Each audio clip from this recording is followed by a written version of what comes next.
good one, Tyler. Cool. So for anyone that hasn't been following the project, give us a bit of a top line overview of it. Sure. So I mean, Battlefield Bad Company 2 came out earlier in March. Off to great success. We've sold over 5 million units worldwide, and so we're obviously very pleased with that. And had great success. We've been releasing pieces of content for players called VIP map packs, and now we're kind of ready to come out with our big digital expansion pack, and that's Battlefield Bad Company 2 Vietnam. Cool. So what's changed? You can see obviously in the environment here, we are no longer in a modern day setting. I'm using an old school weapon, an old AK-47. I'm playing with some teammates here who don't look like, they're in the modern day army. But it's still Battlefield Bad Company 2 at the roots. And so at the end of the day, you're still getting that same great online experience that you're used to in the past. It's just a lot of new settings, weapons, vehicles, all that stuff has changed and been kind of backdated, if you will, not updated, to Vietnam era. So as you can see here, I'm using an old AK-47. We have some of our partner guys around us here. There's quite a few, there's quite a few bad guys around. Oh, finally get down. One of the cool things we've done, as you saw kind of as the opening intro, is we have a bunch of older vehicles. We have 6 of them to be exact. And one of them there, we'll go get it this time again, is my favorite, the Huey helicopter. Yep. And of course, Battlefield's always known for, the fantastic online gameplay, but vehicles always make a big part of that. As you saw, there's plenty of destruction still involved. So all those core tenets are still there. There's just a lot of new elements specifically for the Vietnam era. So you can see here I am in the Huey. We're gonna go. Maybe we're gonna go take the fight to the Viet Cong right here. I think I'm playing as. Oh, here we go. We got some. Somebody doesn't want you to. Yeah, someone doesn't want me to. So we're gonna come in hot in a second here. We also have a whole bunch of. Nice. There we go. Let my teammates take it out the rest of the way. Woo.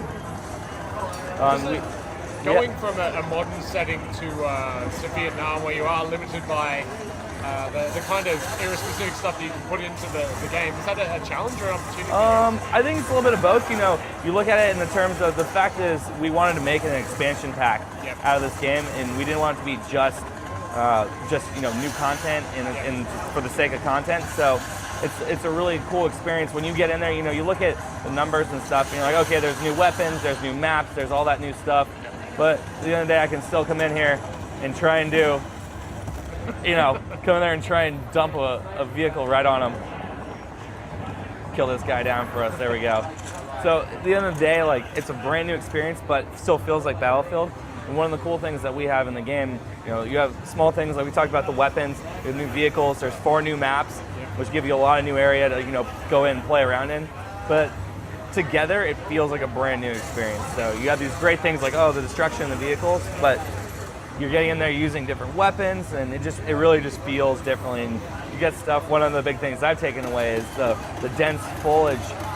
You can come in and you snipe, and it's very different. You can sit in a big pile of bushes and shoot guys, and no one can really see you. Then you move to a different pile and you shoot them again. And in the modern setting and with the weapons that we have. In the regular version of Bad Company 2, it's not quite the same, so it just opens up slightly new gameplay elements. One of the cool things that we have with Battlefield.com, we have a blog, and we post every time we do a major change or update. We post a lot of those changes, what they are. Slightly tweaking or balancing weapons is a really big thing. Making sure that something seems like it's slightly over or underpowered, you can adjust it, you can tweak them and tune them.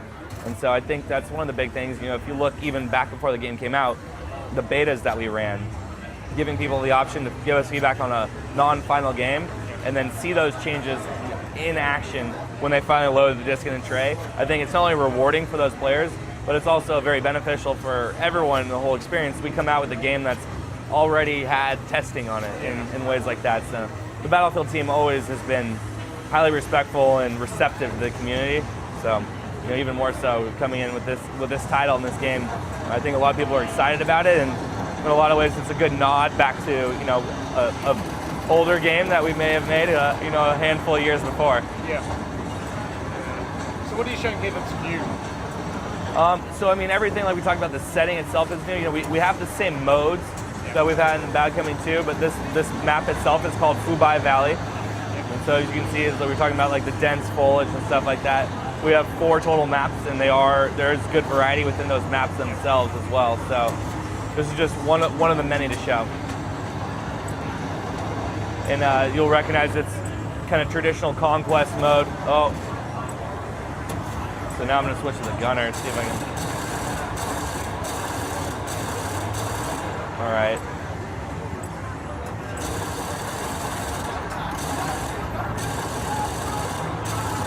You can see like the vehicles are still like very centered in the game, trying to take out this Huey helicopter from afar, and now I just overheated my gun.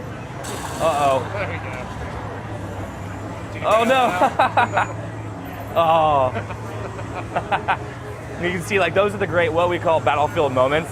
Those great classic like archaic elements that you can't really script or try and reenact that. It's going to be really hard, but they're amazing and they're fun. I mean, that's a great piece to have on screen and recorded. So. In terms of tech, obviously wanting to support the game really heavily post-launch. Yep. What kind of process was put in place during development to allow for continual update of the title post-launch?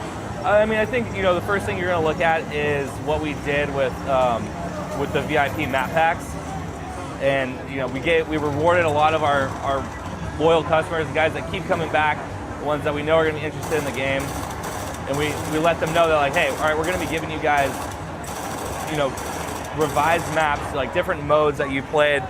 For example, like Nelson Bay was a really cool map that people liked, and we opened it up to a different mode that you can now try it in a different scenario. And obviously, the difference between Conquest or Squad Deathmatch or Rush, there's, we make different modes for a reason, and so give people good reason to come back and try new stuff.